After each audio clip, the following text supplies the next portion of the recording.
শাহিদ জীবন দিল, মুগ্ধ জীবন দিল, দিয়ে আমরা আবার শেখ হাসিনার হাতে ক্ষমতা তুলে দিলাম। আপনার যারা শেখ হাসিনা তো নাই, তার হাতে কেন ক্ষমতা তুলে? এটা কোনো কথা নাই। হ্যাঁ আছে, ভূতটা আছে, তাই শেখ হাসিনার ভূত কিন্তু আছে আপনাদের দেশে এখন এই মুহূর্তে, এইখানেও আছে। এই ভূতের নাম হলো সংবিধান। যে এখানে একটা গণ অভ্যুত্থান হয়েছে, গণ অভ্যুত্থান যখন হয় এটা আইন মেনে চলে না, এটা আইন ভাঙার জন্য হয়।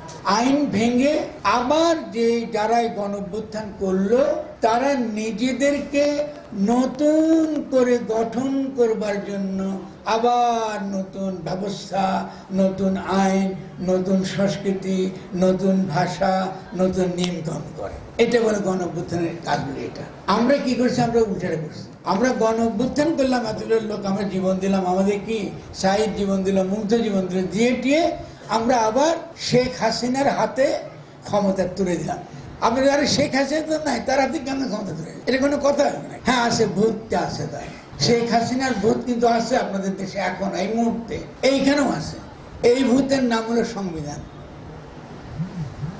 যেই ফ্যাসিস্ট সংবিধান সে লিখে গেছে, এই পুরো রাষ্ট্র এই ফ্যাসিস্ট সংবিধানের অনুযায়ী চলে, এখনো চলতেছে। আপনার ডিসি বলেন, পুলিশ বলেন, আমলারা বলেন, সবাই ওই আইন অনুযায়ী চলছে। আপনারা তখন কি আসেন না, কলেজ থেকে আসছেন না? আপনারা কি স্কুল থেকে আসছেন, অধ্যাপক আছেন, আপনাদের ওখানে কোনো নিয়ম বদলাছে? সত্য কথা পান, এদের কাছে বলেন, সত্য কথা বলবেন, কিছু নিয়ম বদলা নেই। তাহলে শেখ হাসিনার ভূত কিন্তু আছে রে ভাই। এটা যদি আমরা বুঝি তাহলে আমাদেরকে সাংঘাতিকভাবে সতর্ক এবং সচেতন থাকতে হবে। একটি অনুষ্ঠানে আমি দর্শক হিসেবে উপস্থিত হতে পেরে অত্যন্ত সার্থকতা অনুভব করছি। ঘন সঙ্গীত ও উপস্থাপনাগুলো অত্যন্ত চিন্তাশীল এবং অত্যন্ত মনোরঞ্জন। সাহিত্যের বিভিন্ন অনুষ্ঠানের মাধ্যমে আমাদের বাঙালি জাতির যে আমাদের বাঙালিদের সংস্কৃতি এবং সাহিত্য আচরণবিত করার জন্য সকলকে ধন্যবাদ জ্ঞাপন করে আমার সংক্ষিপ্ত বক্তব্য শেষ করছি। সকলকে ধন্যবাদ। আসসালামু আলাইকুম ওয়া রাহমাতুল্লাহি ওয়া বারাকাতুহু। শুভেচ্ছা বক্তব্য নিয়ে সংক্ষিপ্ত শুভেচ্ছা উপন্যাসের জন্য বিশিষ্ট রাজনীতিবিদ অ্যাডভোকেট নূর মোহাম্মদ। আমি অ্যাডভোকেট নূর মোহাম্মদকে সংক্ষিপ্ত বক্তব্য